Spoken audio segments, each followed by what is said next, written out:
Welcome back to episode 14 of Perth Under One Roof, and today we've got bee farmers. That's right, bee farmers in Perth, but essentially Path of Condie. Yeah.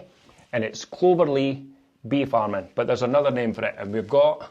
We're Cloverlea Apiaries. Apiaries. The friendly bees in company. Right, which essentially, apiaries, actually, there's a meaning behind it, isn't there? Yeah, it just means a site for where you put bees and hives. So an apiary would be a location where you put a number of hives and colonies. Okay. So, and because we've got the farm, we also have apiary sites out of the farm that we put bees on for pollination and things. So that's why it's all inclusive. Excellent. Now, when we say farm, we're always thinking of like big scale in terms of big animals, but essentially you're farming still on a big scale. Yeah. But with insects? Aye, exactly the same. Right. Same principles apply. So we're the livestock, and they should be treated as livestock. So just like somebody that's got cows, they have to be registered, so do bee farmers when we've got colonies. So we get inspected by the government on our hives and the health of our hives. The difference is we don't need acres, we need forage for bees for them to produce honey. Right. So it's that way round. So how do you find forage? How does that come about? Because if you've got separate locations or separate apiaries, Yeah. right? How do you find the right one for what you do? It is when you're looking at honeybees need enough pollen and nectar. So pollen, they actually feed to their eggs. So that's got to be in the season. So bee season in Scotland varies, but it kind of is from about May right the way through till September, and when the honeybees are the most active. Okay. So you've got to make sure that there's enough forage for them, just like a farmer with cows has got to make sure the grass is growing. We have to make sure there's enough pollen and there's enough nectar. Nectar, they turn into the honey, and pollen, they turn into to feed their young. Excellent. So places we work a lot with, bee farmers work a lot with other farming communities. So we do pollination for arable farms. So, you know, if you see oilseed rape out, the yellow fields, there'll be bee farmers that'll put their bees there because the bees will forage and they'll also pollinate those Is that right? foods. Yeah. Right, so if you've got a location over there, you're getting something back, but almost giving something in return? Yeah. So in Scotland, bee farmers are classed as anybody that's got more than 40 hives.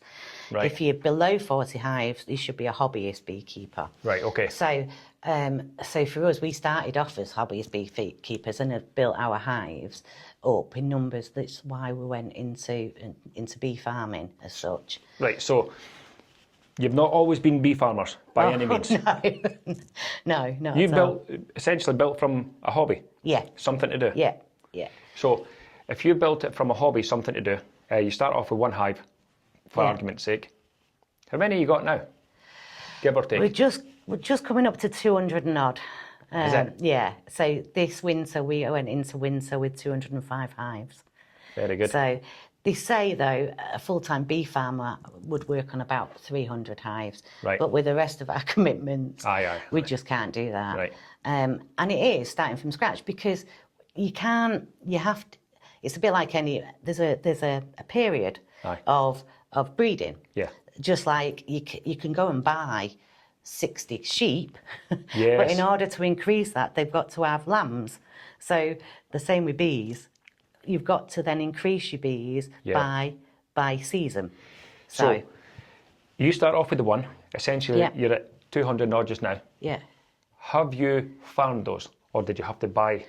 Some have been bought in, Right. and some have been farmed by us because we breed our own bees as well. You do breed your own bees? Yeah. So my dad, now we all started. It's kind of from a big hobby.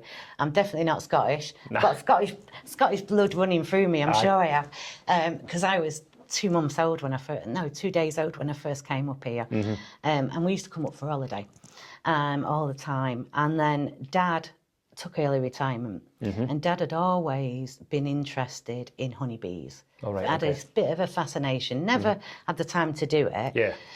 So he took early retirement to look after Mum, and we thought, oh God, they're going to kill each other in the same house. You know, because my dad used to work away quite a lot as well. And so we bought him a hive and we bought him a book. And that's how it started. So that's going back 17 years. Is it? Yeah. Right. So, and he went away and learned. So he did a lot of courses up and down the country of how to work with bees. He worked with a lot of beekeepers with a lot of experience. Right. I'd say the good old type Yeah. that knew everything. Yeah, that had done it for years themselves and passed that on. And then me and our Karen, that's my sister, I was in Leicester at the time because I'm originally from Manchester, which is ironic now because it's the Manchester bee, isn't it, as well? So kind of follows in full circles. So our kid was in Manchester, my sister was in Manchester, I was in Leicester. And we'd come up every year to help Dad with the bees. Right. And so our summer holidays was coming up and doing that. And then on the way back down, I'd go back down on the M74 and I'd greet all the way down till I got to, and it's true, greeting and crying, till I got to about Blackpool. Pull yourself together. Yeah, because I was leaving Mum and Dad and Scotland, to be honest. And then, like I say, I was a social worker in Manchester, in Leicester, and I just thought, what am I doing? Why am I down here? When my mum and dad are up there, it's all about family. So one night after a midlife crisis, and it's true, I phoned our Karen up and I said to her, Karen, I think I've had enough. I think I'm going to move up closer to Mum and Dad. Really? And she went, oh, all right. So, and within an hour, she phoned me back. And this is God's honest truth. She went, me and Jason have just had a chat. We're going to do the same. Wow. So we both put our houses up for sale and we both moved up to Mum and Dad's. Now, did they know you were coming? They knew, but... were they prepared? We hadn't bought Cloverlea then, but they weren't prepared. So it was me, my dog, my cat, my sister, her husband, her cat, her dog, my mum's dog, Mum and Dad, all living in the Crook of Devon together. So... And it was a case of, so what we're going to do? So we wanted some land or somewhere that we could develop into a small holding or a farm. So we'd looked at a few places, and me and Dad were out one day and driving around, and we came up Cloverlea, and it was up for sale. So it's up near the Path of Condie up in the hills. And as we drove past, it was up for sale. And as we drove past, there was 3 farmers further down the road, sat on quad bikes having a mother's meeting sort of thing. Perfect. Yeah. So we said to him, you know the house up the road? This is what we're thinking of doing. We're thinking of looking at it and using it as a breeding apiary for honeybees and developing it as a farm. So that was always the idea? Yeah. So you were coming up essentially to spend time with the parents, but and grow look the farm after Mum. or start the farm, essentially. Yeah, all work together.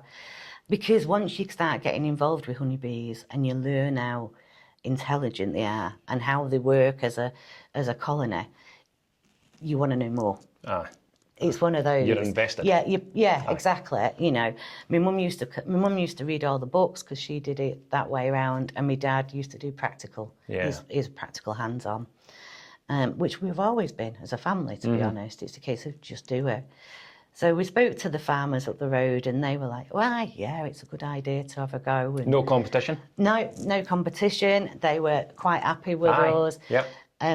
So we went and had a look around the house and then came back out and my dad phoned Mum and he said, I've just bought a house. Pack your bags. She didn't know nothing about it or anything. She didn't. She was like, so where are we moving to? Where are we going? So it was a bit like that. So we bought Cloverlea. So there's a house, so Mum and Dad live in the house. There's a small cottage at the side that Karen and Jason live in, and I live in a log cabin on the other side. By the way, there'll be a few people here jealous. Yeah, but we're not the Waltons. No. As soon as you mention log cabin, people are just thinking a wee stove, smoke coming out the chimney, living the dream. Yeah, nah, it's not quite like that. I mean, my log cabin came down in 2 parts. By a tractor at the front and a tractor at the back, pulling it down the hill. And I've still not got a decking round it yet. Oh, right, okay. Because that'll come. Do you know what I mean? First things first. Aye. Because when you move somewhere, because I'd never lived in Scotland, so I didn't know the area very well. Or rurally. Yeah, or rural. It was completely different. Taking even little things you notice, like I used to take my bin out, just pull it down the alleyway and it goes outside the front door. I've got to walk up the hill to put my bin out up there. Do you know what I mean? It's very different. So we're not on mains water. We've got a borehole. We're not on mains gas. No, of course not. If I stand in one room, the signal goes on me mobile. We've got satellite mobile because we couldn't get signals. Some people will say that's a dream. Yeah, honest, and it is. And it is. We are really lucky. Do you know what I mean? How funny is that? Living with less, but feel really fortunate. Oh, unbelievable. I mean, when I lived in Leicester, on a Saturday, I would think nothing of going out shopping. I'd do my bit of housekeeping and I'd go out then and I'd probably go and have my nails done or I'd have my false tan on. And a lot of the people that know me previously used to think, God, look at her, a tan on her hands, because that'd be brown as well. I know. I don't care now. If I see the wildlife that we've brought into Cloverlea and that bit of it, that's the difference. It doesn't, monetary doesn't matter as much. I wouldn't imagine. I mean, this is not a job, this is passion. Yeah, and it's a lifestyle. Yeah. I mean, the first year we were at Cloverlea, it was beast from the east. And I had never seen snow like it. We had 4 foot, 5 foot snowdrifts. And I mean, you're remote as it is. Yeah. Without getting snow like that. We were snowed in for a week. Aye. I mean, that would have never happened in a city centre. There's just no way you'd get that happen. But the community comes out. The community comes and supports. So, the farm up the road has got a snow plough and they'll come out and clean everywhere. And we went up to the local farms and said, look, we've never done it, but we don't want to be those English people that have moved into the rural area. Unprepared. Do you know what I mean? Just a real burden to them. Yeah, we want to be part of the community. And that's what we did. And by the end of it, we were in the barns helping out with lambing and things like that. So, and that's what we wanted. We didn't want it to be... don't be the stranger. Yeah.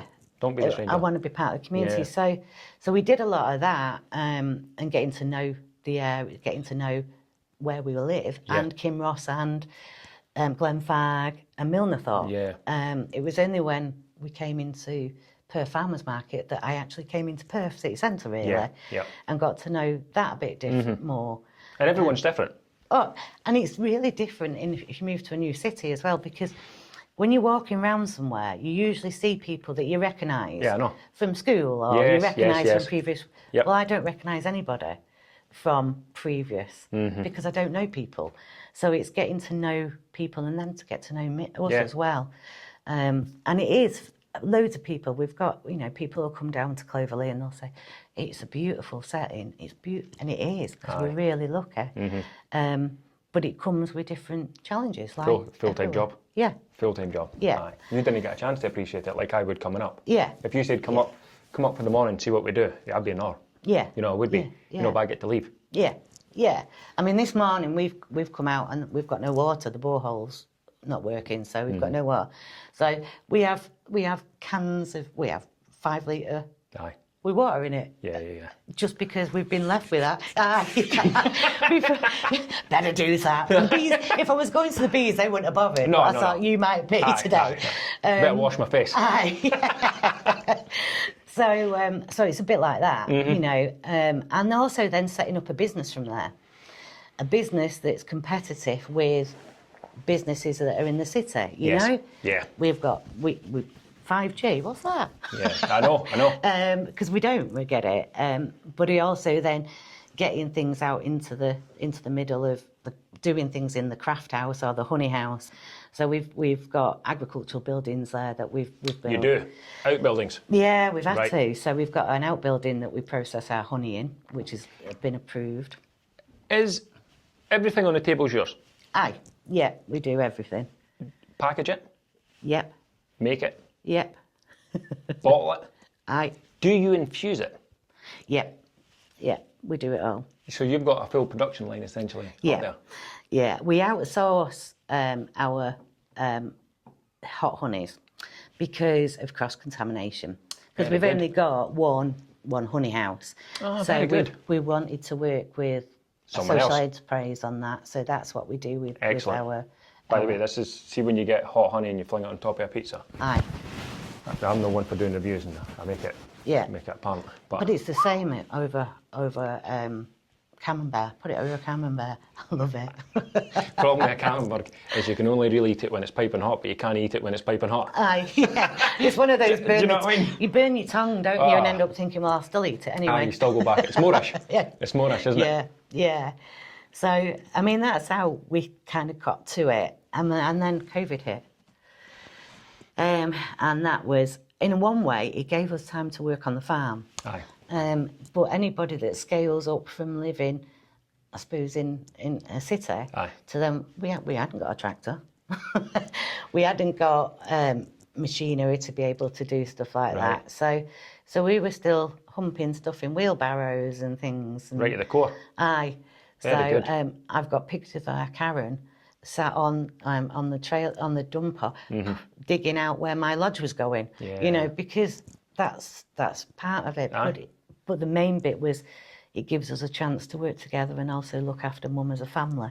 That's really good. And that's the bit that we enjoy. Yeah, I mean, if you're, Chris was on previously and he basically did the same for his mother, but that's an absolute privilege. Yeah, absolutely. You weren't locked up somewhere where you couldn't make the choice. I mean, you've been given life's choices and, you know, you made one that made sense. Yeah. Alongside your sister. Yeah. And not only that, you come up, you kind of shifted in with your parents and you're like, okay, what's the next move? Yeah. You know, so it's about growth as well, as a family and as a business. Yeah, because and doing it together as well. I mean, we're not the Waltons, definitely not. We we have our arguments and. The Waltons were never perfect anyway. No, it was portrayed to be perfect. I don't even know who John Boy was. but you know, we that's why we've all kept our front doors, because you need that time away if you're working and living together all the time. Ah, no, it's really good. I mean, all the different products here, did you essentially work on the logos, the branding? Everything, we've done it. So when we first started, we were doing just blossom honey. No, runny honey. So is blossom honey is essentially the easiest? I think it's because you can put them on a site and they will bring them in. So if you put bees on an area that has got enough forage, so enough nectar, to bring in the blossom, you can leave them there and that's it. Where with heather, which is one of the best produce that Scotland produces, a bit like our whiskey, you have to take them to the heather. Yeah, a wee bit more work. Yeah. But for a better product. Yeah, Is it a better product? You know. For different product. Yeah, exactly. A product that's not as available as perhaps blossom. Yeah. So when it's not as available, it's always worth a wee bit more. Yeah, you know, exactly. Supply and demand essentially. Yeah, exactly. So and then we've then started developing different honeys because, to be honest, my mum hates honey. She prefers jam, and she'll say that every time. Oh, aye, yeah. Right. She can't stand the smell of it. Nothing wrong with jam though. No, exactly. A good strawberry jam. Probably doesn't have the same properties. Benefits. Not the perhaps. health benefits. So we sort of thought, I wonder if that's because sometimes it's too sweet and maybe we need to put flavours into it. Good. So then we started infusing some of our honeys because honey only tastes of what the bees are foraging on. Yeah. So if you, if I had bees on oilseed rape and you took the honey off that, it's really hard, quite bitter. Yeah. And it hardens very quickly. Right. Okay. So and lots of factors come into whether your bees are producing enough honey by things like, you know, if you go past a rape field and you can smell the oilseed rape, that means it's secreting nectar. Right. It can be beautiful and flowers everywhere, but unless it's smelling, it's not secreting nectar. Okay. So it's the same with heather. You can have a beautiful heather hill, but it might not be secreting the nectar for the bees to feed on. Right. So it's temperature, the environment, and what plants and trees are around in order for that bees to be able to produce the honey. Because honeybees are the only insect that produces food for humans, unless you're on I'm a celebrity, get me out of here, and you Eat want a anything. widgety club. Aye. You But know. they're not producing it, they're getting eaten. Aye. But They are the food. Yeah, exactly. Right. But honeybees are the only ones that produce food, and good honey will never go off. Now, you mentioned earlier on about the Egyptians. Yeah, there was honey found in Tutankhamun's tomb, and it was still edible. So, because it will never ever go off. How funny is that? So, because it will crystallise, honey will crystallise, and good honey should crystallise. Is that right? Yeah, if it doesn't crystallise, it's not pure honey. Oh. So, there's lots of different markets for honey, but I suppose if you go in the supermarket and you see your squeezy jar of honey, it's very rarely that will ever crystallise. Okay. And that's because it's not just pure honey. Right. So it'll have a sugar syrup in it. So, you mentioned that it never goes out of date, never goes off. No, Why is there a date on it? legally we have to. Is that right? Yeah.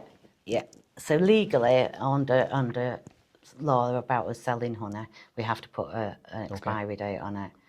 But it means nothing. So if I pick one up somewhere and it's sealed, but it's 3 years out of date, Aye, be fine. open the lid up. Yeah. Soft set honey, that's that one. It's like, that's a mixture of two different honeys. So what it is, we use what they call a seeded honey, which is something like an oilseed rape that crystallises very quickly, Okay. and a runny honey. And you churn it like butter Right. for days. Nice and slow. Yeah, nice and slow. And then what happens is the fructose and sucrose of both the honeys mix together and make it more like a spread-on honey. Now, over time, that will separate. And you've probably seen them on the shelves sometimes when you've got a honey here and you have a lighter honey here. Yep. That's all it is separating. Open it up, mix it round, put it on. Back to square one. Fair enough. Very good.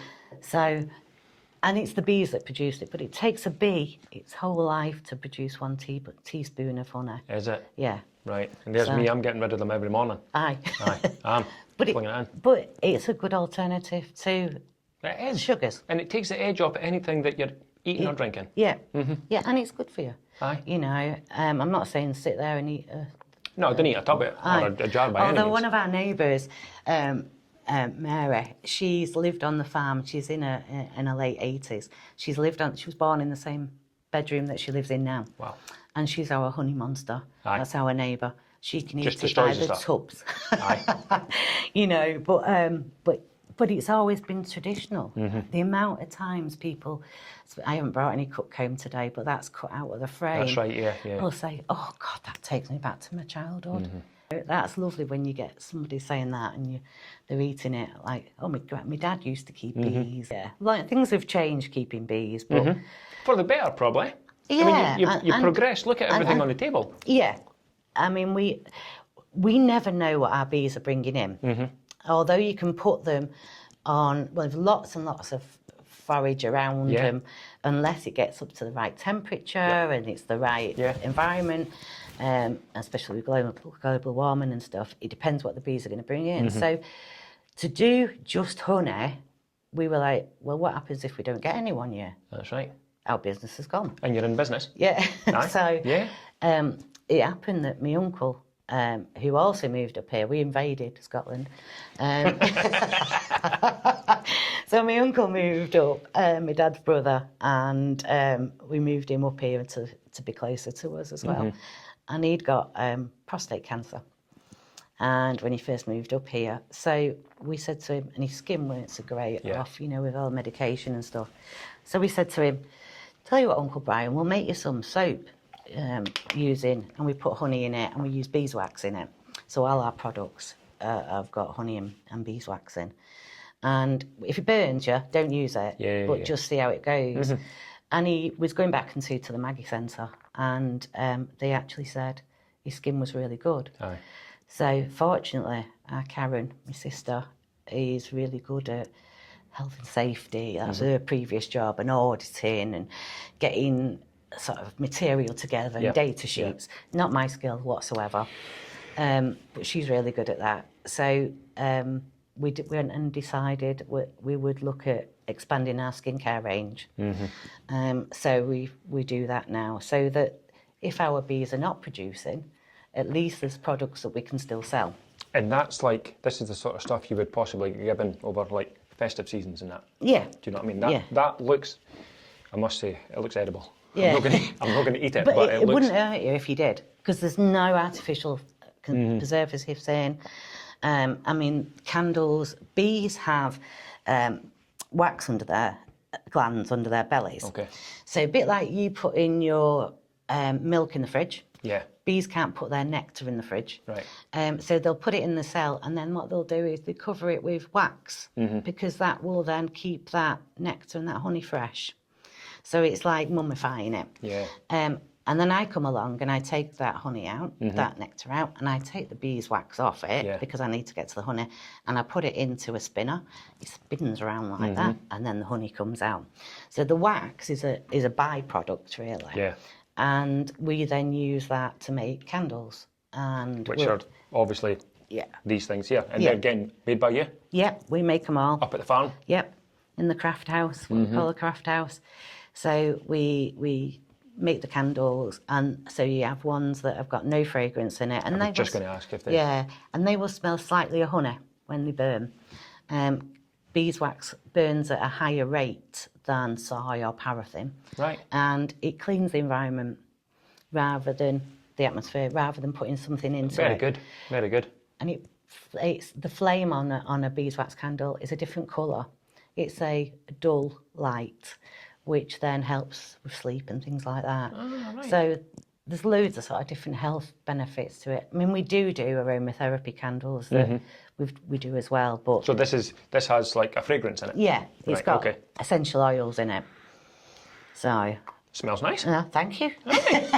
I'm not saying I'm surprised by any means, but no, it does. Yeah. It smells nice. So we use essential oils in it, again, that are natural essential oils, so they're not synthetic.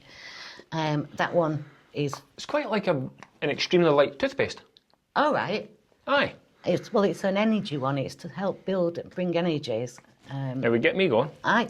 And then we do ones that are for dreaming, sweet dreams and things like that. So it's kind of looking at things naturally. I mean, when you're in amongst it, where do you get the idea to shift onto different things? I mean, obviously, when we get the soap, that was an idea for your uncle. Yeah.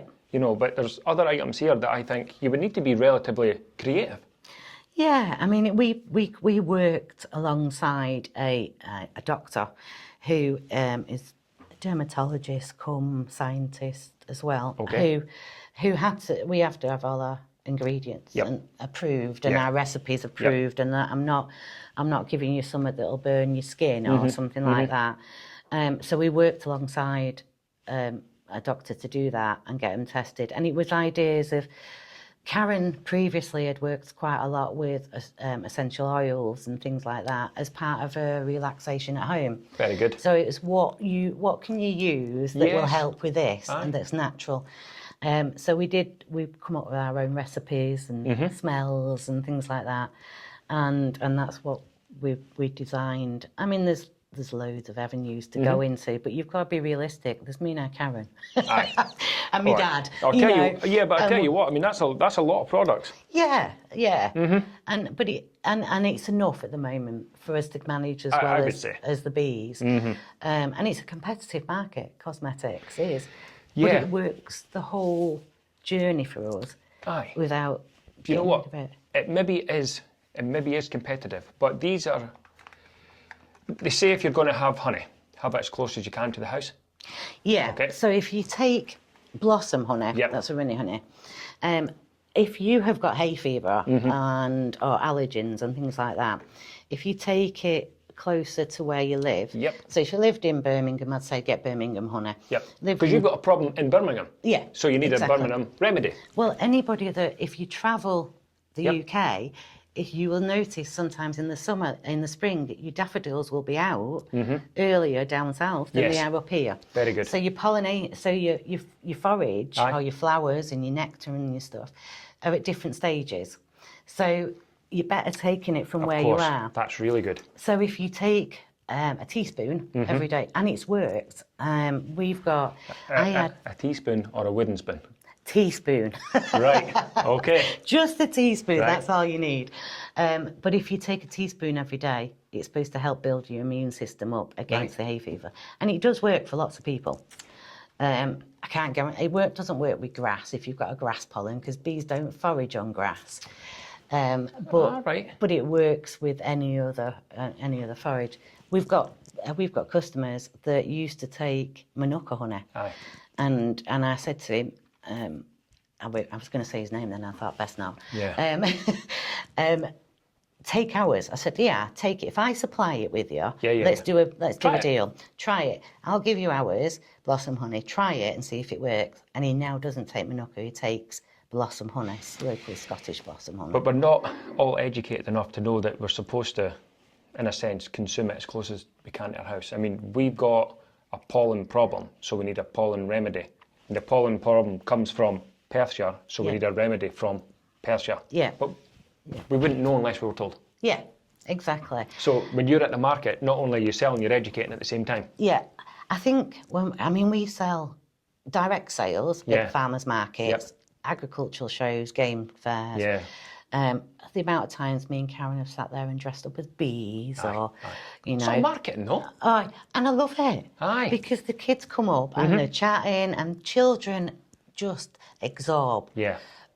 Energy. Unquestionably. Yeah. I know. And anything, talking to children about poo, they love it, you know. Aye. Anything that's like that, they love it. So if we're dressed as bees and it's not scary then, and we've got bees with us and they'll come and have a look at it because we're dressed as bees, and we've always kind of wanted to do that, keep involved in the community. That's what it's about. And they'll come and talk to us at the markets. Yeah. And we will, and I say to, if we go and do a talk at the WI or anything else, I'll say to, if you buy in honey, ask the person about the honey. Yeah. Because if it's their honey, they'll talk to you about it. Passion again. Yeah. Because you've made it. Yeah, I'm not offended someone saying to me, where's this from or where's that from? Yep. Because I can prove it, you know. Well, when we come to the market, she was inside the bogey, so to speak, right? Yeah. You know, and that's the first thing I said, is it yours? Yeah. I'm like, good. Yeah. You know, and that's it. Yeah. Therein goes the conversation. Yeah. But a lot of people, when they come to the market, they'll come for the product, but they'll not ask any questions. No. I'm there for conversation. Normally, me and our Karen are out working on the bees. So, from, like I say, May till, at the moment we're cleaning. So we do stuff ready for the season next year. Yeah, and this is when we prep. make all this sort of stuff, Right. when I'm not having to go to the bees all the time. But normally we'll be out at the bees. So we'll be in a site and I'll be in one hive, Karen will be in another hive. We might talk over dinner and we have our picnic because that's important. But even that, we work in the middle of nowhere. Yeah. So especially as two women, going to the toilet and things like that, it brings another dynamic You're to outside. working in the outside. You're outside. Yeah. So it's getting used to things like that, was it? I mean, before I moved up here, I don't think I'd ever drove off-road. No? No, don't think so. Now you're off-road more than on-road? Yeah. Now Right. I'm up hills, I'm driving a 4x4. Karen will say she would never have drove a big car. But now we do. We jump in it and we'll jump in a tractor and everything else because you've got to. You've just got to do it. So You're farmers. aye. Yeah. Now? Yeah. You know, which is quite funny because you wouldn't actually think of you as farmers, but essentially it is farming. Yeah. Yeah, exactly. It's using an insect or an animal to produce a good, or planting to produce a good. So it's the same ethics as a farming community. So how old is Cloverlea? We started in 2017, so Year 8, for argument's sake. yeah, probably 8 years Very good. now. Now that was officially. Yeah. That's when you went from hobby to Yeah, let's get serious. yeah. Let's us all move in and let us plan this and do it properly. So within 8 years, there must have been some up and downs. Oh, It wouldn't have yeah. been a linear process by any means. No, and I think that sometimes the best decisions in business are the ones that you make mistakes on, because don't you learn them? Growing. You really Growing. do. You sit there Yeah. and you think, oh God, You know, but you have to learn. See if you make a mistake, take 2 seconds, sit down. Everyone's still here? Yeah. Right, what do we do now? Yeah, How do we move forward? Because it is learning. yeah.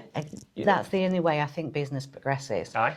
And things change. I mean, over those 8 years, Mum's health has deteriorated. So we're both full-time carers with Dad, so we look after Mum. So Mum has no mobility. Right. And there's lots of health Must issues. be a bit of a struggle being up Path of Condie with... Yeah, but again, my mum has always been the sort of person that is a kind of, let's get on with it. Aye, let's go on with the job. Today might be a bit not so good, but tomorrow will be another day. Yeah, yep. And that's worked. I mean, the few times that my mum's been really poorly and we've had to get ambulances out, and they kind of get down to us because of the snow or stuff. So we've had to just get a tractor to pull my mum up, pull her up, or bring her down the stairs on a piece of boarding. You know that you're in that place. It's no surprise. Yeah, exactly. So it's different, and you just adapt. I mean, when we first moved there, we've got a local poster. That rurally, I mean, how many times in the city centre do you think I know my poster?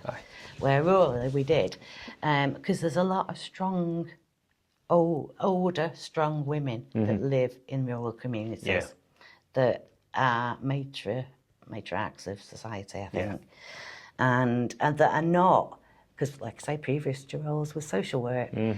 But I've noticed that people that tend to live in rural farming communities are not knocking on doors of services. Because they've always just dealt with it. And they've done it. Yeah. So, mums, that's the same with Mum. That's what we do with Mum. We kind of just deal with it. And so she's been in hospital a few times. We've had the times where she weren't going to make it through the night, and she's a battle axe, and she does. See you in the morning. She's the CEO. For her 80th birthday, she was in hospital, and we said, so what do you want for your birthday, Mum? I would always like 2 pygmy goats. I'd love 2 pygmy goats. So we thought, she might forget because she's got dementia. No, she didn't. That's the only thing she remembered. That's it. Never a birthday, but she remembered that. So we've got 2 pygmy goats. But it means that we can get Mum in the wheelchair, we push her up the drive, and she goes and feeds the pygmy goats. And that gives somebody purpose to... She needs to go outside to feed those goats. It's funny what energy she can draft together at the time. Get me up, hurry up, we've got a job to do. Because it's that want. Yeah, exactly. And that's what, I mean, we've got pet lambs now, pet sheep and stuff, and we're no farmers in that side, but it's part of, I kind of think you just join in. And our postie that used to come over, me and Karen were up early one morning and we're out, and we must just be working, and he actually, we got on really well with him, and he said, do you know, you 2 women are turning more and more feral each time we see you. We're tough up here. Because it's true. That is. Things that you used to put monetary value on doesn't mean the same. But what a way to live. Do you know what I mean? That's a real pleasure. Yeah, it is. You've seen both sides of the coin. Yeah, definitely. And that's why we do it. That's why we've kind of moved into it. And that's how it'll continue. Because there isn't a next generation for our family, but it's about then sharing That's true. the knowledge to others. I mean, I'm a lot older than you, but years ago, no one had ever spoken to me about going and working in bee farming. Even knew. Never knew that they did apprenticeships for bee farming. Really? Yeah.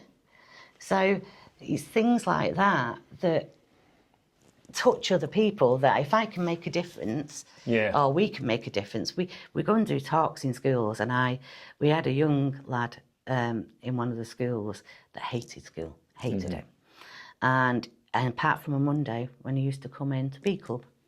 And he liked Bee Club. He needed a purpose. Yeah. And I'm not saying he'll go off and be a bee farmer. But he'll remember that, because then in the bee club he got people to meet that were older, a bit younger, so he recognised people in the corridor of the school. Now, how would you measure that as a social worker, ex-social worker? I suppose I should have measured it, but it's more than that. I mean, the thing it's is about education. Well, the academic system is all about education, but it's a linear education department. What you've offered is like get outside, breathe fresh air. A diversity of age here, and getting involved. A lot of these kids that can't sit down just want to be practical. They can't sit down, so they're in the classroom and they're always moving about, they're always shifting about. It's because they need outside. You know, Yeah. take that person, Get put them them into running some... up and down a Aye. hill for a few times. They won't be moving. And you won't up. even notice. I know, exactly. Do you know what I mean? Yeah, Brilliant. exactly. You know, so we that's the aim, is the more and more we can get to the point where we can start bringing people out of the city into the community. Aye. But that then doesn't have a knock-on effect to the farming community we're already in. Because like because we started up when we had lockdown. So that gave us the opportunity to be able to do things at our small holding. Yeah. I mean, Nowhere else to be. Yeah, because we couldn't go anywhere, no Yep. markets. Unfortunately, we'd got a few wholesale shops, retailers, Yep. independent retailers, local to where we were, that were buying and selling from us, Yeah. and they saved us. And that was one of the reasons we didn't go online afterwards. Are you online now? We've still not set up our website, to Really? be honest. Right. Technology isn't my strong point at Okay. all, and neither is it. Karen's a lot better than me on it, but it was a case of when we first came back in, then everything started opening up. Those small independent retailers that we all used when it was COVID, everyone was like, back to the supermarkets, back to there. Aye, like that. Yeah, and I just thought, why are we selling to somebody maybe 50 miles away when the local shop down the road needs our support still? So those retailers we've still got, and we've had them 8 years. Is it? So that kind of proves that That's loyalty both ways. Yeah, Aye. exactly. You're still producing the product, they're still buying it, and they're still selling it. So that's 3 people involved, not just 2. Yeah. Do you know what I mean? Yeah, and those businesses that do it, and it's keeping it real. It is. So, I mean, we will get online at some point, but it wasn't the major push for us. It was more of a case of let's people get to know us a bit more, really. I mean, when we're talking about this and having it as local as you can to the house anyway, Yeah. put that aside, that doesn't matter about online. Yeah. You know, in a roundabout way. But all the rest of the products, little things like this, even, you know, that's a chopping board of some sort. Yeah. These are all the sort of things that people want to buy into. Yeah. You know, they want to buy into the logo, they want to buy into the brand. You know, and if you want the good stuff, let's just hope you're for the PH postcode. Yeah. You know, you can just come in and get it first hand. Yeah, You know, exactly. from local farmers who have actually got a passion for delivering things locally. I mean, That soap could go anywhere. yeah.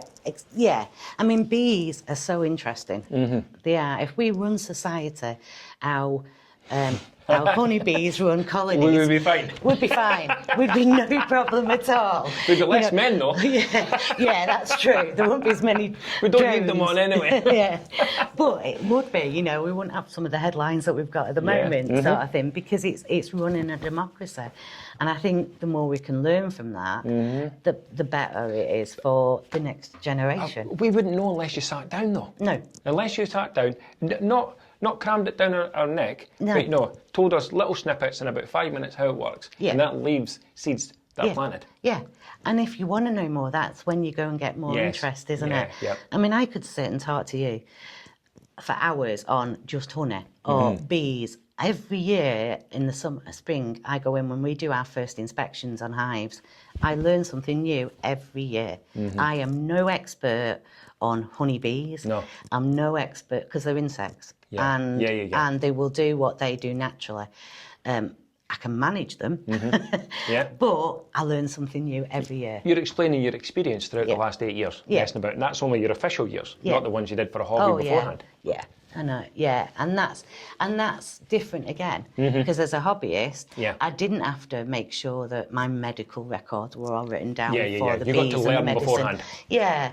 And that's what we have to do now as commercial bee farmers. You know, there's only 40 commercial bee farmers in Scotland. Is there? Yeah, and that's registered, and they go from us being quite a small little business with us to people that have got 5,000 hives. You know, but you learn from those, and I think that's helped us as a business. Yeah. We went to those people that have been established for years and said to him, "Can we spend a day with you?" He's a hand. Let's spend a I mean, day you're with going to you. help each other anyway. Yeah. You're in the same field. Yeah. There's no competition. No, not at all. And it's been open about that and saying, "Come on, can we learn from you?" We went and trained over in Collinsey.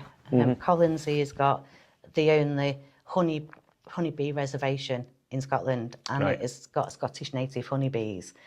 And so we went over there and learned over there and things like that. So it's getting bigger and bigger. I mean, everyone will say, oh, I want to save bees. And we do need to save bees. Yeah. But it's not just honeybees. Honeybees are not in decline at all. It's solitary bees that are in decline. They're not in decline because you are essentially breeding Managing. and planting. Aye, Yeah. right, okay. But in a sense, we've got an ethical duty as well, because say in London they put a lot of beehives on the roofs in London, but then they didn't increase the forage around London, so they didn't plant more flowers or they didn't put more trees in. Yeah. So then you've got honeybees competing with solitary bees for the same amount of food. Well, if you're going to increase, as a farmer, your herd of 6 sheep to 12 sheep, you've got to have a bigger field. Got a bigger field. That's And right. it's the same with that. So, so for honeybee farmers, there's a lot of learning to do still, and a lot of more communication and talking. And it's like every season, someone will put on Facebook, oh, there's a swarm of honeybees, and that's when you see them when they're in a rugby ball like that, and they've landed on somebody's lamppost or someone's shed or something like that. Now, I can go and collect them and put and sort them out, but unless I know what I'm looking for diseases, I don't know if that's diseased or not. Right. And then that would affect other. Yeah, because you'll be bringing them somewhere else. Yeah. Right. Okay. So it's kind of, and a lot of people will set up beekeeping by doing that, collecting swarms, because they've learnt it on YouTube.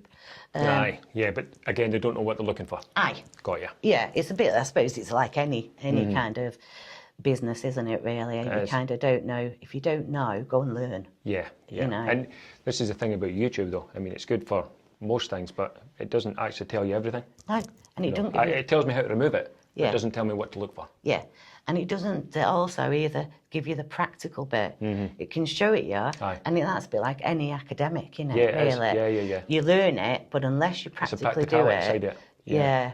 then I think that's the hands-on bit. And if you YouTube it, you're only getting one side of the story. You need to do what you do. Go to many people to be like, right, okay, he does it that way, she does it that way, that way, that way, that way. We'll do it this way. Yeah. You know what I mean? Because that's more comfortable for our environment. Yeah, exactly. And that's what gives us the freedom with Mum. So say, because Mum has to have somebody around all the time.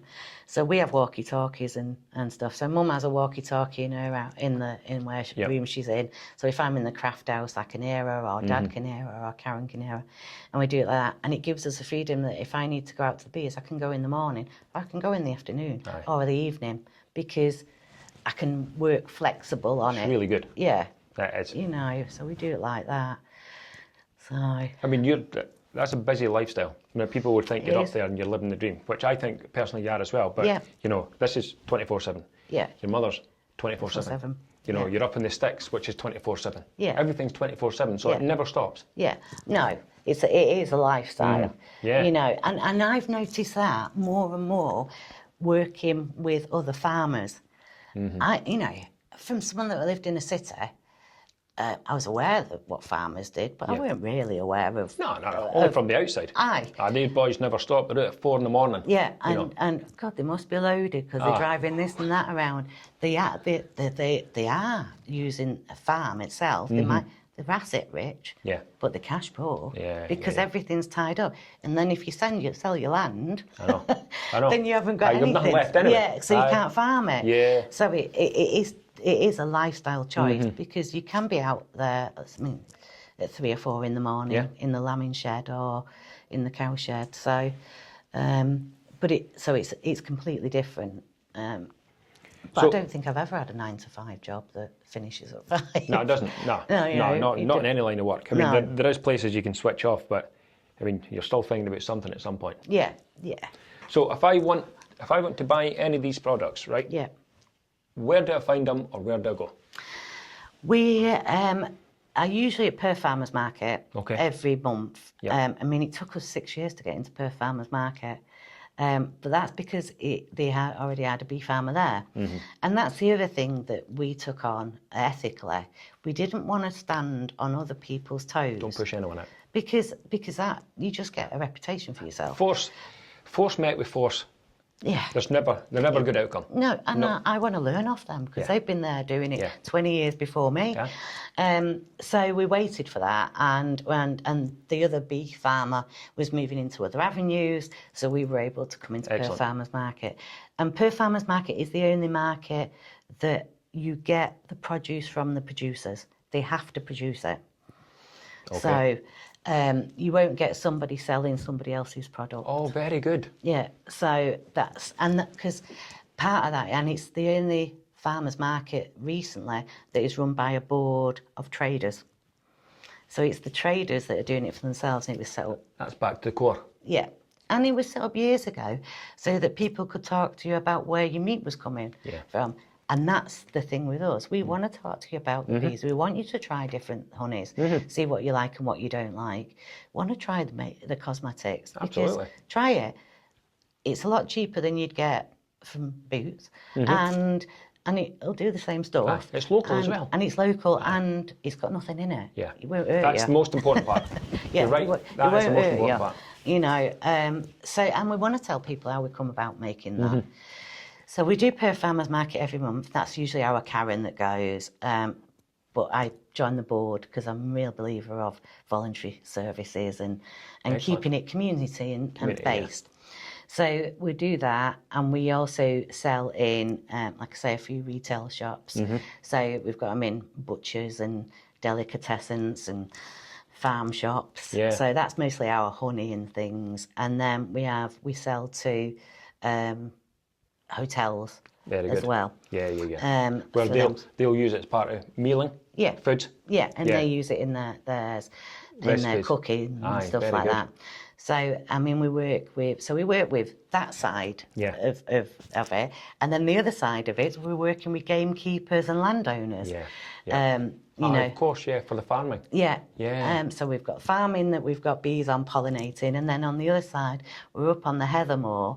I mean, we phone our gamekeeper up every year, and we'll say to him, well, is it all right if we're bringing the bees up? Because we take them up on the A9, and he'll go, aye, there's no mud on your boots yet, which means the heather's not ready because it's not wet. Right, very good. You know, so you're learning all the time. Right, I'll give it a week. You're learning off the people that have been there, that have done it. You know, so we'll go and move the bees up there, and it's really interesting taking them up on the A9, and you're sat at the traffic lights, and folk are putting the windows up. You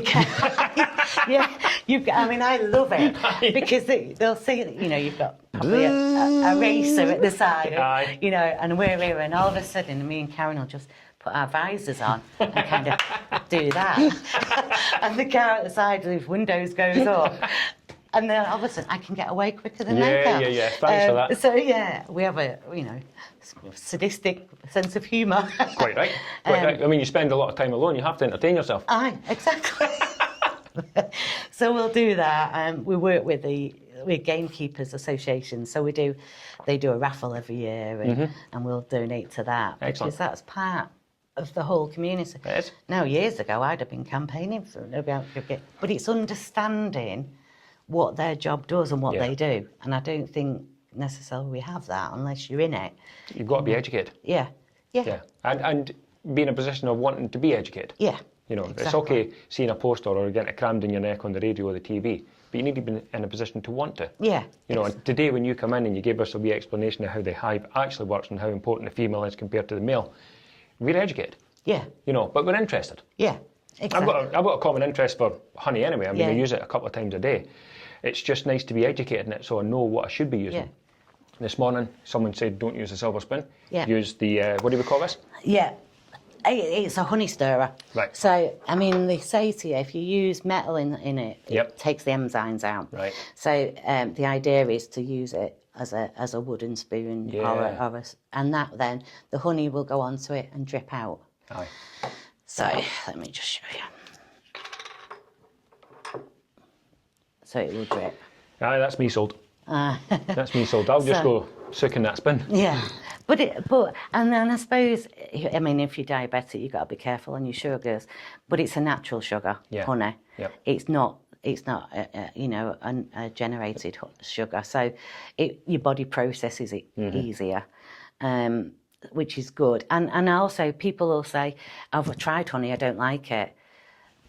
Lots of honey taste is different. I was just about to say that, So yeah. try different honeys. Yeah, there'll be something somewhere. Yeah, and try different honeys because, you know, lime honey is great, but you won't get it up here. By the way, that sounds really good. Yeah, you know. It does. Yeah. I think, I don't know if Chestnut it's... honey's lovely. I don't know if it sounds really good because you tell me I can't get it. Yeah. Do you know what I mean? Yeah, I mean, we do an infused lime honey. So we put limes into it and infuse it and then bring the temperature, make sure the temperature and water content's down.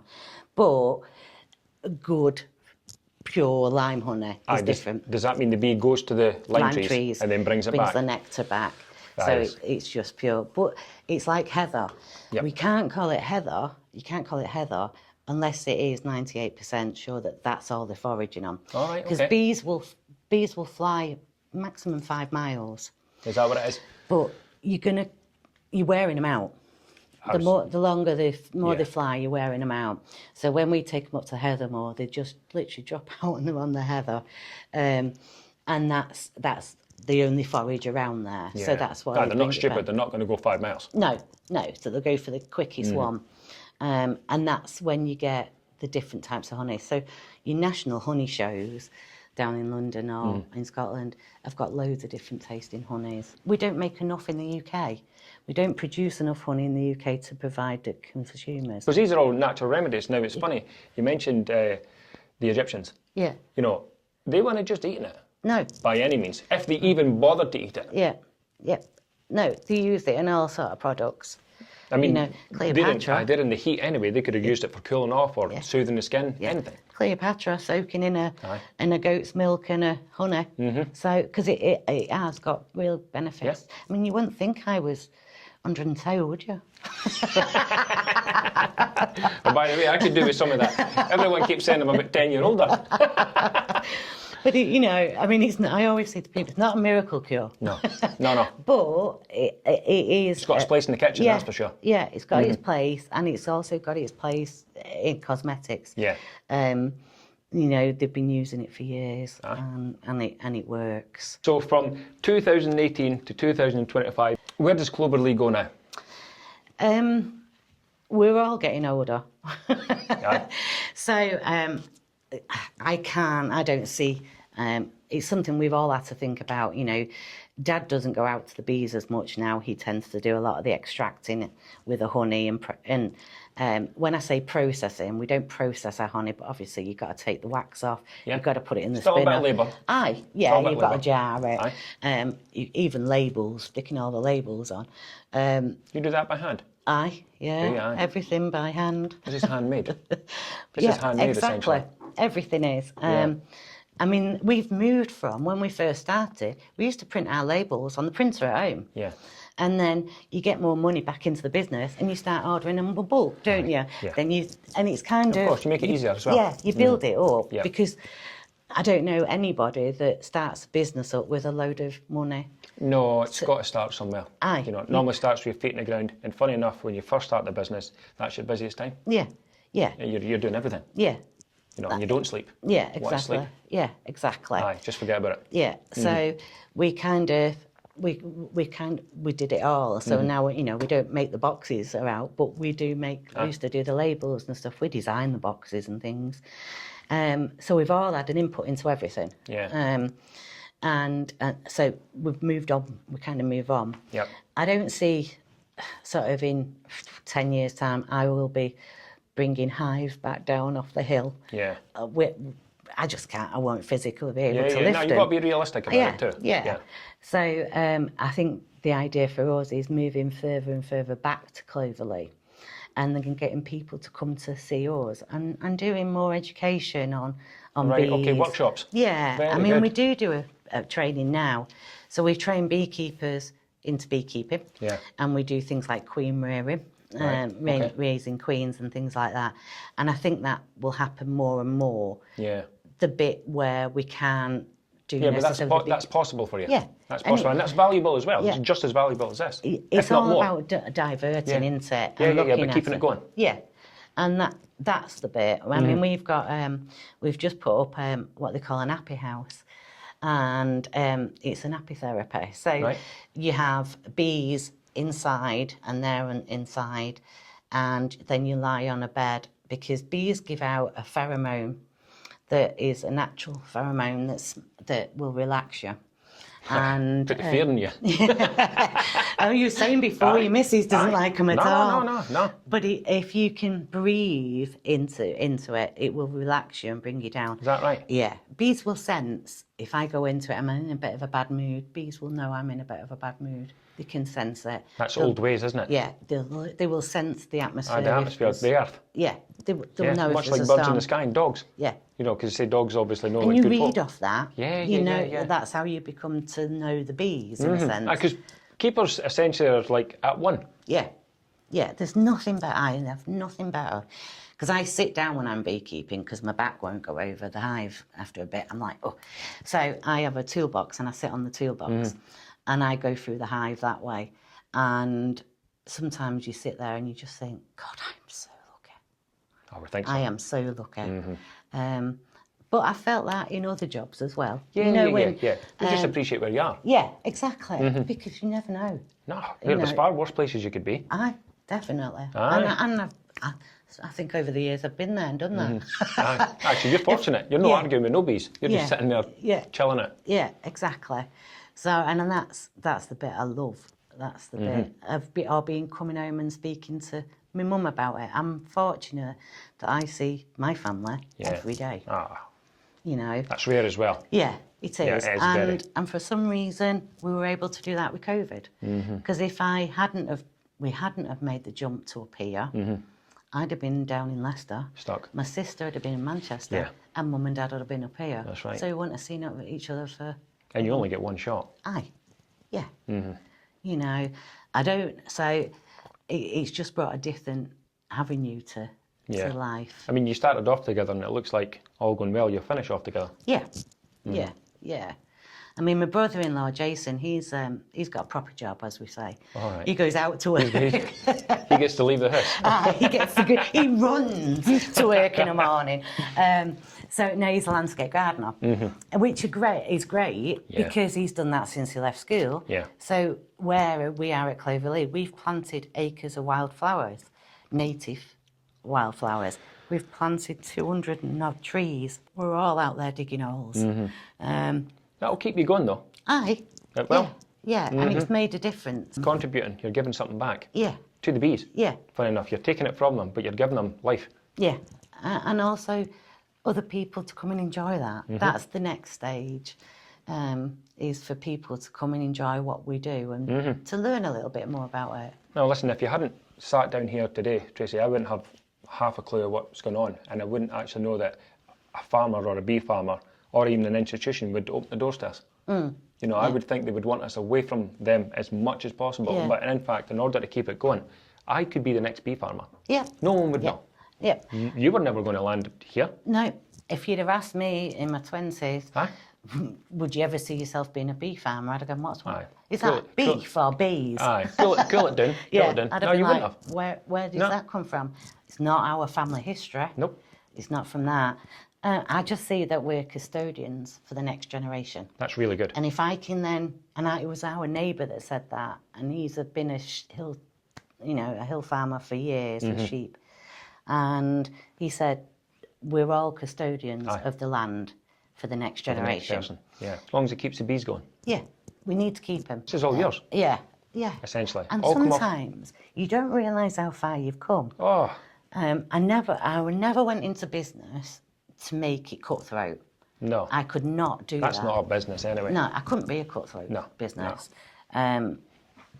I'd like to be more of a social business, and that's the way we kind of work. Even silly things, right? You're getting your logo, which is essentially here. Yeah. You've still got to get that printed. You've got to get the sticky bit. Yeah. Do you know what I mean? Sorry, that's one side of it. But, I mean, even the basics of that takes time.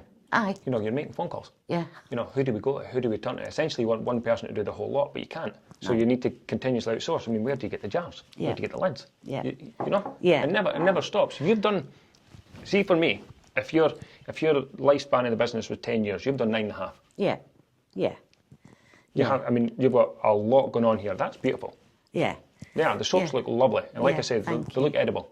Yeah. Yeah. Yeah. And there really is some really good soap makers out there.